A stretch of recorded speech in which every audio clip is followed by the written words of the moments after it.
O que fortaleceu o nosso casamento depois da traição? Essa é uma pergunta que muitas mulheres me fazem. E aqui eu quero abrir meu coração e contar para você o que nós dois fizemos. Claro que teve a minha parte e também precisou ter a parte do meu marido. Então fique aqui comigo até o final, que eu vou te falar o que nós fizemos e o que ainda nós fazemos para com que esse casamento permaneça assim, um casamento saudável, um casamento restaurado para a glória de Deus. E se você não me conhece, seja muito bem-vinda a esse canal. Meu nome é Miriam Teodoro, sou sexóloga cristã, terapeuta especialista em mulheres, terapeuta de casais. Eu criei este canal para compartilhar com você toda a minha história, toda a minha trajetória, depois de passar por uma traição no meu casamento, até chegar em um casamento restaurado.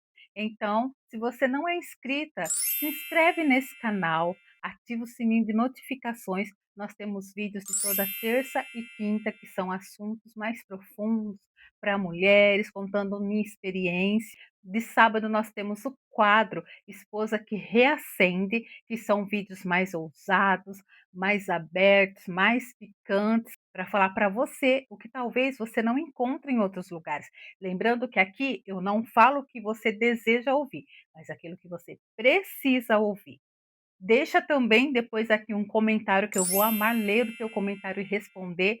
E é claro, depois você compartilha esse vídeo para uma amiga, irmã da igreja, porque eu tenho certeza que da mesma maneira que vai abençoar a tua vida, também vai abençoar a vida dela. Uma das coisas que nós fizemos foi reconhecer a crise. É claro que nós reconhecemos que nós estávamos feridos. Se você não conhece a minha história de como eu descobri a traição do meu marido, como foi o processo de perdão, eu vou deixar aqui na descrição o vídeo. Depois que você assistir esse vídeo, você pode ir lá e assistir esse e outros vídeos também. Como eu disse, nós reconhecemos. Nesse momento, eu já estava mais tratada, né? Eu estava à espera da confissão dele. E quando ele confessou, é claro que precisou ter o processo. Então, nós estávamos ainda feridos. E o que que aconteceu? Nós reconhecemos que nós precisávamos nos tratar. Lembrando que nós não fomos atrás de psicólogos, nós não fomos atrás de terapeutas, não estou dizendo que isso é errado, tanto é que eu sou formada, em terapeuta, mas nessa época eu nem fui atrás disso, foi somente eu e Deus mesmo. E quando ele confessou, foi eu, ele e Deus mesmo, né, Deus em primeiro lugar. Então isso foi algo fundamental. Nós não fingimos que estava tudo bem, nós reconhecemos que nós precisávamos de Deus em primeiro lugar e precisávamos um do outro para continuar caminhando juntos. Não fingimos força e ele também reconheceu o erro, reconheceu que precisava mudar e tanto eu quanto ele sentimos que foi assim algo libertador para o nosso casamento, para a nossa vida. Um dos segredos também foi não tentar esquecer o que aconteceu. Nós precisamos agir com maturidade. Foi o que nós fizemos, nós agimos com maturidade, conversando, dialogando, tá? Não foi assim: "Ah, vamos deixar para lá, não quero falar sobre esse assunto". Os 2 decidiram que é necessário conversa. Talvez você pode até pensar: "Ah, mas meu marido não quer conversar, meu marido não quer falar sobre isso". Só que acontece o seguinte: eu, Miriam, não estou dizendo que eu sou melhor que você, não é isso. Mas como eu já sabia antes, então eu já fui me preparando, eu já fui buscando esta cura interior, pedindo para Deus me ajudar a curar, a perdoar com antecedência, para já estar preparada para o momento que ele confessasse. Porque eu sabia que nós precisávamos ter o diálogo, nós precisávamos ter essa conversa, e o diálogo é muito importante. Eu converso com várias mulheres que eu sei que é triste e que falam: "Eu não consigo conversar com meu marido". E não falo somente com mulheres que têm casos também de suspeita ou até mesmo do ato em si da traição, mas até em outros assuntos, até bobos. Mulheres que infelizmente guardam tudo para ela. E como eu sempre falo, o teu marido não é um monstro. Então, se você quer preparar, digamos assim, que o coração do teu marido comece uma guerra no mundo espiritual, comece orando pela vida dele no mundo espiritual, que era o que eu fazia, era o que eu estava fazendo no mundo espiritual, orando pela vida do meu marido, orando pelo nosso casamento. Então, por isso que ele também conseguiu chegar em mim e reconhecer que nós precisávamos sentar, conversar e abrir o jogo, onde tudo que eu quisesse saber, ele estava disposto a fazer o quê? A me contar. E eu falo para você que essa foi uma peça fundamental para com que nós vivêssemos um casamento restaurado. Outra coisa também que nós decidimos fazer e que é o que nós também fazemos sempre, e às vezes quando, opa, isso daí está saindo fora meio do caminho, fora do que a gente tem planejado, fora do que a gente tem dito que nós faríamos, a rotina do nosso relacionamento precisou mudar. Isso também é algo que muitas mulheres me perguntam, de como sair dessa rotina tão cansativa do dia a dia. São escolhas, são prioridades. Então, nós 2 entendemos que precisaríamos de mais tempos juntos, de conversa, olho no olho, sem celular. Não digo que isso é 24 horas por dia não, mas ter lá um tempo para conversar, conversar sobre nós 2, conversar sobre família, conversar sobre planos para o futuro. É fácil? Nem sempre é fácil. Às vezes passam semanas, assim, a gente fala: "Não, a gente está conversando", só que a gente pode se doar mais, entende. Então eu falo assim, com 16 anos de casados, então assim, a gente começa a ver o que que precisa ser feito? Eu sei que sempre vai ter alguém na relação, no caso, no casamento, que vai ser mais atenta para isso. Pode ser que seja você, mulher, pode ser que seja marido, mas se você é, não, eu consigo ser mais atenta, mesmo que você coloque na agenda da semana, na agenda para o mês. Olha, esse dia a gente precisa fazer alguma coisa junto. E não digo assim, se você quiser ir sair em algum restaurante, lanchonete, tomar sorvete, que faça uma caminhada, entende? Vocês 2 juntos. Ou que não, hoje a gente vai sentar todos os dias, que seja 10 minutos de conversa, olho no olho. Gente, isso é essencial para o casamento. Pequenas demonstrações de afetos também. Eu sei que às vezes o coração, quando está meio assim, né? Às vezes, nossa, não dá nem vontade de dar um abraço, não dá vontade de dar um beijo, sabe, não dá vontade de estar perto, de olhar no olho, mas isso foi muito necessário e é ainda necessário para o casamento no dia a dia. No momento do processo da restauração, isso foi muito necessário. E foi muito necessário da parte do meu marido. Ele decidiu, mas como eu disse, eu já estava orando e jejuando, guerreando pela vida dele antes, no momento, nas vezes que ele saía para me trair. Então eu já estava preparando esse terreno no mundo espiritual. Então, assim, da parte dele, depois que ele confessou, depois que ele verdadeiramente se arrependeu, ele entendeu. E até hoje, às vezes a gente vê: "Olha, vamos fazer algo diferente, vamos fazer um desafio para casais", porque é necessário. Eu falo que é muito necessário. Hoje em dia, você manter um casamento saudável, sadio, precisa haver muita mudança, precisa haver também o muito abrir mão, respeito no dia a dia. O respeito que eu falo é assim, eu também respeitava, sim, o meu marido, mas ele também me respeitava.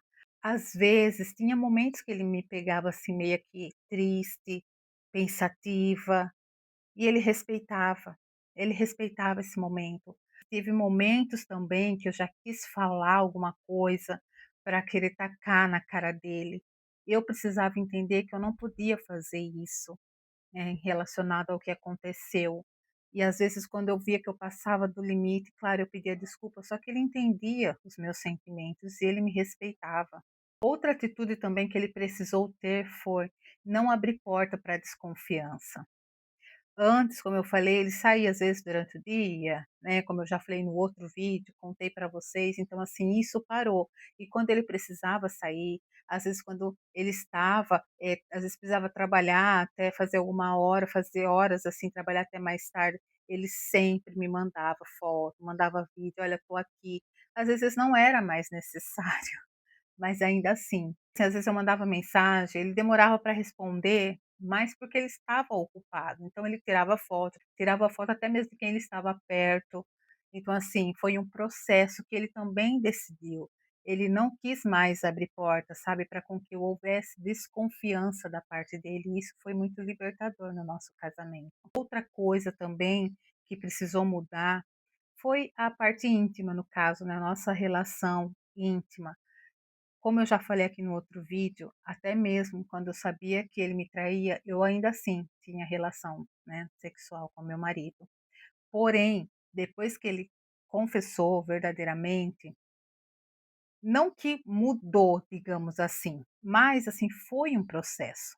Foi um processo que precisou que eu também entender, tá, ele confessou, não é por isso que eu vou colocar na minha cabeça coisas, ficar imaginando situações, não é isso, ficar lembrando de momentos para com que eu não pudesse me entregar por inteiro para ele. Então precisou muito disso em mim também, eu trabalhar na minha mente, ele também, e eu entendi o seguinte: ou eu parava com isso e estava firme e forte junto com ele, ou eu parava com esses pensamentos, com lembranças e falava: "Não, eu estou lutando sim, eu quero colher os frutos sim, eu quero passar pelo processo sim, de um casamento restaurado". Ou eu ficaria triste, pensativa: "Ah, mas meu marido já confessou. Ah, mas mesmo assim eu não consigo". Não, é algo que eu sei que dói, eu sei que fere, eu sei de tudo isso. Só que eu penso assim: se já aconteceu isso, do marido confessar, do marido estar perto, do marido querer mudar, o que que eu precisava fazer? Também dar um voto de confiança. Também poder me entregar ainda mais para o meu marido. Também poder viver uma relação sexual plena e saudável. Talvez para muitos, muitos não vão concordar, mas o que que eu posso fazer? Nem Jesus agradou todo mundo. E eu estou aqui dizendo que eu acredito em um casamento restaurado. Eu não estou aqui dizendo para você que é fácil viver o processo, não é. Nós também temos muitos desafios, nós vivemos, nós enfrentamos em várias áreas das nossas vidas, mas nós ainda assim acreditamos num casamento restaurado. Então precisou de mais entrega, mais confiança, mais segurança, mais parceria um do outro, e isso fez toda a diferença para a nossa vida íntima ser bem melhor do que era. Depois que eu comecei a fazer as minhas formações, como eu disse, a formação primeiro de sexologia cristã, nós já conversávamos muito mesmo sobre tudo, né, sobre a vida íntima, o que há, o que um deseja, o que o outro deseja, porque isso é fundamental no casamento. Quando nós conversávamos, eu e meu marido, antes de eu fazer minha formação, meu marido ele sempre falava que: "Não, mas você não teve culpa". Muitas pessoas falam: "Ah, mas o marido também trai porque a mulher não se cuida, isso e aquilo". Eu falo assim que os 2 teve culpa, os 2 sempre têm culpa. Eu sei que a pessoa que é traída não vai gostar de ouvir isso. "Ah, mas eu não tive culpa". Porque eu poderia dizer que eu não tive culpa. Meu marido mesmo sempre falou: "Não, mas você nunca deixou a desejar, você se cuidava assim", e muito nessa época. Você cuidava dos nossos filhos, cuidava de mim, era uma boa esposa, era uma ótima esposa, e ainda assim aconteceu isso. Eu trabalhava, cuidava dos filhos, da casa, ele também me ajudava na casa. Aconteceu isso depois da minha formação, que nós começamos a conversar muito mais ainda, com muito mais entendimento. Eu entendi o motivo, eu entendi um dos motivos que eu também fui culpada, mas isso eu vou falar em um próximo vídeo, tá? Porque não foi somente a culpa dele, e é isso que é o importante. É isso que é importante, é o primordial, os 2 reconhecerem. E os 2, claro que, como eu disse, né, talvez a pessoa que cometeu a traição poderia dizer: "Não, a culpa maior foi minha", pode ser que sim, mas a outra pessoa também tem alguma porcentagem de culpa.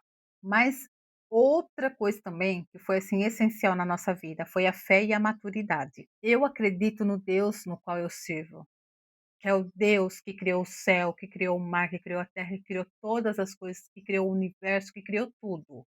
E eu sei que sem Ele na minha vida, sem Ele na vida do meu marido, hoje eu não estaria aqui falando com você sobre isso, eu não estaria aqui. Sem a fé em Cristo Jesus, que eu acreditei com todas as forças do meu coração para a mudança do meu marido, eu não estaria aqui. E mesmo depois da confissão dele, eu precisei ainda assim continuar guerreando, lutando, orando, jejuando, só que aí foi um processo diferente.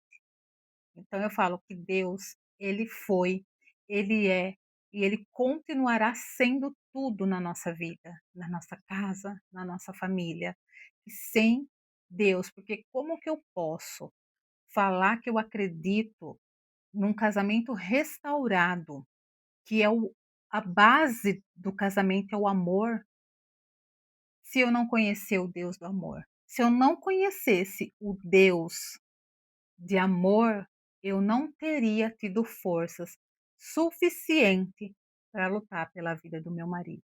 Eu teria aberto mão da vida dele. E automaticamente ele também. Se ele não tivesse reconhecido o erro, pedido perdão para Deus, pedido para com que Deus mudasse a mente, ajudasse a mudar a maneira que ele estava agindo, reconhecendo que ele estava sendo falho, errado, pecador, que ele precisava da restauração em primeiro lugar na vida dele, pode ter certeza que nós não estaríamos casados até hoje. Então eu falo para você, foi fácil? Não. É fácil? Não. Não é fácil você estar casada, ainda hoje, eu falo no dia de hoje, que é tão aplicado por aí que não, mas a mulher ela consegue viver sozinha, não depende de homem nenhum. Então eu falo, é fácil? Não, mas é gratificante. Não é um mar de rosas, mas vale muito a pena. Se você ainda acredita que o teu marido pode mudar, se você ainda acredita que Deus pode fazer com que através da tua oração, do teu jejum pela vida do teu marido, você consiga viver um casamento restaurado, vale a pena você continuar orando, jejuando, guerreando e lutando. E se você acredita que esse vídeo fez sentido para você, manda esse vídeo para uma amiga, para uma irmã da igreja, para uma colega de trabalho que precisa ouvir, que precisa também de uma dose de esperança, que precisa acreditar que da mesma maneira que ela está passando por algo, existe alguém, eu, um casamento aqui, eu e meu marido, que passamos por situações difíceis, sim, no decorrer dos vídeos, sim, eu vou estar contando minha história aqui para vocês, um pouco a mais das coisas que nós vivemos, mas ainda assim, nós podemos desfrutar do nosso casamento. Então encaminha para ela. Que Deus abençoe a tua vida, que Deus abençoe a tua casa, o teu lar, a tua família. Não desista, não desista, porque eu creio que da mesma maneira que na Bíblia diz que há esperança para o ferido, há esperança para o teu casamento. Que Deus abençoe a tua vida mais uma vez. Um beijo muito grande no teu coração. Fique com Deus e até o próximo vídeo.